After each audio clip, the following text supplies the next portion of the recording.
Chovia forte naquela noite esquecida pelos mapas e pelos homens.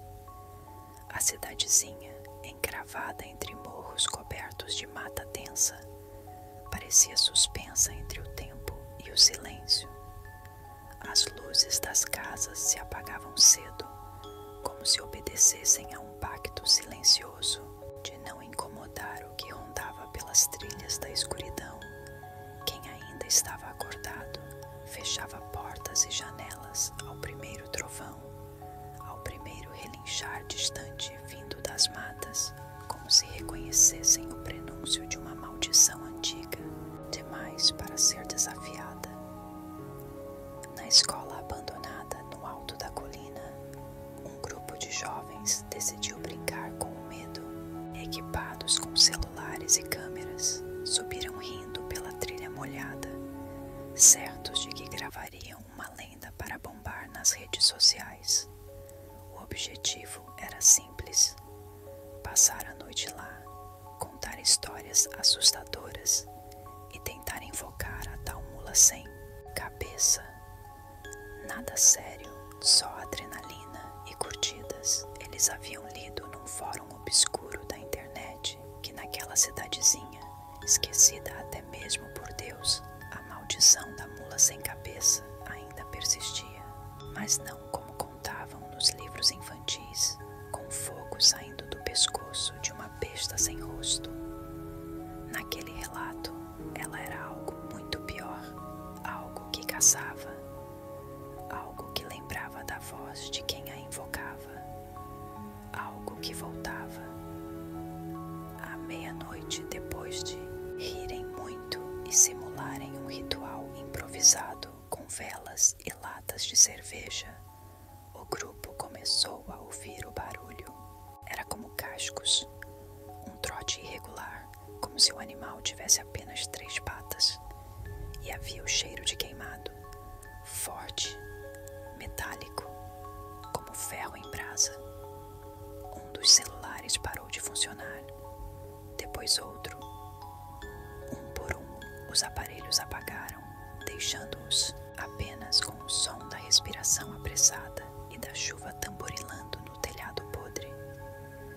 Então ouviram o relinchar, longo, estridente, antinatural. Não vinha de fora. Estava dentro da escola. O que aconteceu naquela noite, ninguém sabe ao certo. Apenas um dos jovens foi encontrado, dias depois, andando nu pela estrada, coberto de fuligem e com os olhos virados. Repetia apenas uma frase, entre soluços e urina escorrendo pelas pernas.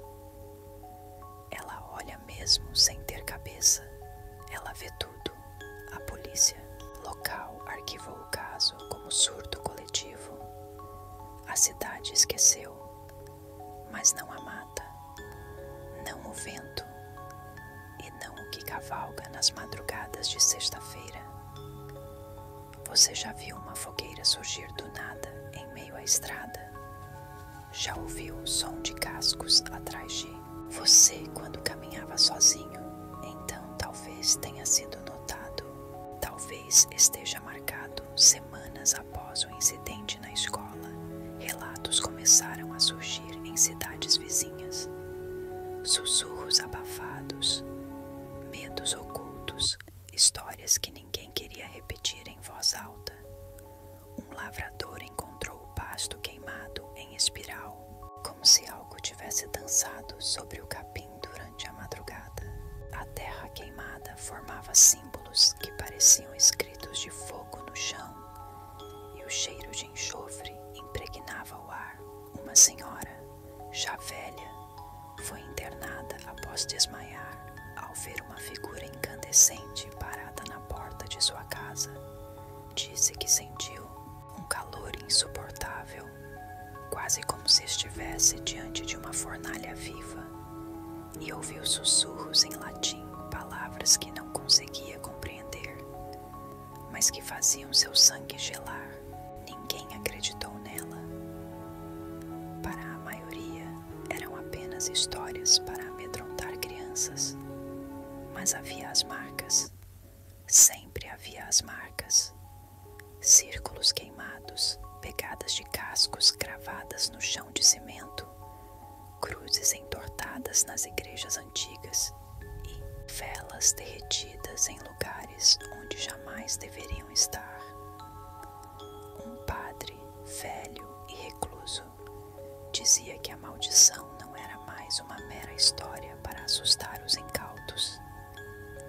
Disse que a mula sem cabeça havia se transformado em algo muito pior, uma entidade, um espectro que se alimentava do escárnio, da descrença, da provocação humana. Toda vez que era invocada, mesmo sem intenção, até pelo simples ato de falar seu nome, ela deixava de ser apenas uma lenda. Passava a ocupar um espaço sombrio e perigoso entre os vivos e o além, um rasgo ardente no tecido da realidade. Quem sobrevivia a um encontro jamais esquecia e jamais saía inteiro. Havia um homem que decidiu investigar a fundo, um ex-policial, cético convicto, daqueles que não acreditam nem no que os próprios olhos lhes mostram. Começou a rastrear os locais onde os fenômenos eram relatados. Visitou o pasto queimado, a escola, a casa da senhora internada, fotografou os círculos, gravou sons captados por rádios e câmeras antigas, buscando qualquer prova para explicar o inexplicável. Mas quanto mais ele se aprofundava, mais seus pesadelos se tornavam frequentes. Em todos eles havia fogo, chamas que nunca consumiam, mas queimavam sem cessar, e olhos que não estavam ali, que o observavam. Numa dessas noites, ele desapareceu. Seu carro foi encontrado dias depois, derretido e deformado, como se tivesse passado horas em uma fornalha. Dentro, apenas uma cruz torta e uma câmera, ainda ligada com uma última gravação perturbadora. Um relincho distante, um sussurro em latim e por fim, uma risada feminina ou algo que tentava imitá-la. A cidade o esqueceu. A internet o transformou em lenda urbana, mas o som dos cascos ainda ecoa no vento, na escuridão das noites frias. Depois do desaparecimento do ex-policial, a cidade mergulhou num silêncio pesado, como se o próprio ar tivesse se tornado mais denso. O medo estava latente, quase palpável, mas ninguém falava abertamente. As semanas passaram e então aconteceu o inexplicável. Um ônibus escolar que fazia a rota da zona rural para o centro da cidade nunca chegou ao destino. A madrugada era escura e úmida quando começaram as buscas. A trilha de pneus levava até uma antiga ponte de madeira, há tempos desativada e tomada pelo mato. No entanto, o ônibus não havia caído nem capotado. Estava parado no meio da estrada, vazio. O interior era um cenário de terror. Os bancos queimados em pontos irregulares, o volante derretido e o mais assustador, marcas de cascos nas paredes internas do lado de dentro. Não havia sangue, nem sinais de luta ou violência explícita, mas a sensação que pairava no ar era de um calor sufocante, misturado com um desespero silencioso. Um dos bombeiros, homem experiente que já havia enfrentado situações horríveis, vomitou ao abrir a porta traseira. Não pelo que viu, mas pelo cheiro insuportável, uma mistura de enxofre e carne viva que lhe queimava as narinas. Oficialmente, isso não entrou no relatório. Nos jornais, o caso foi tratado como vandalismo ou algum acidente mal explicado. Mas a população não se enganava. O medo ressurgia das sombras e antigos rituais retornavam. Cruzinhas eram penduradas nas portas, espelhos cobertos com panos pretos. Silêncio absoluto dominava as noites de quinta para sexta-feira. Sabiam que ela voltaria. Sabiam que não era mais apenas uma lenda. Uma mulher idosa, reclusa e conhecida. Por seu conhecimento das antigas tradições, quebrou o silêncio. Chamaram-na de louca, mas ela contou o que sabia. Segundo ela, aquela terra foi selada com sangue muito antes da cidade existir. A entidade da mula sem cabeça não era apenas uma maldição, mas uma guardiã corrompida, um espírito traído que agora buscava justiça ou vingança, e sua fúria consumia tudo ao redor. Disse que a única forma de detê-la era com silêncio absoluto, não mencioná-la, não rir dela, não tentar invocá-la. Mas era tarde demais. Alguém publicou um vídeo sobre a lenda na internet, um documentário amador que viralizou, alcançando milhões. Comentários zombavam, desafiavam, recriavam o ritual, e a entidade acordou mais faminta do que nunca. Na mesma noite, câmeras de segurança captaram uma silhueta em chamas cruzando uma estrada deserta em velocidade impossível. Logo atrás, as luzes de um carro que freou bruscamente e desapareceu. Desde então, o fenômeno cresceu em intensidade e frequência.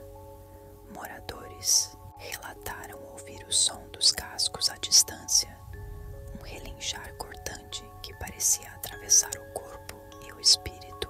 Alguns afirmavam que a mula sem cabeça podia imitar vozes, a voz de um ente querido, de uma criança, ou até mesmo a própria voz interior, um sussurro macabro que induzia a loucura. Naquelas noites sem luar, quando a neblina rasteja pelo chão e o vento balança as árvores como mãos fantasmagóricas, os relatos tornaram-se mais perturbadores. Luzes vermelhas queimavam na floresta, sombras que se moviam contra a lógica e um calor sufocante que fazia o ar parecer derreter.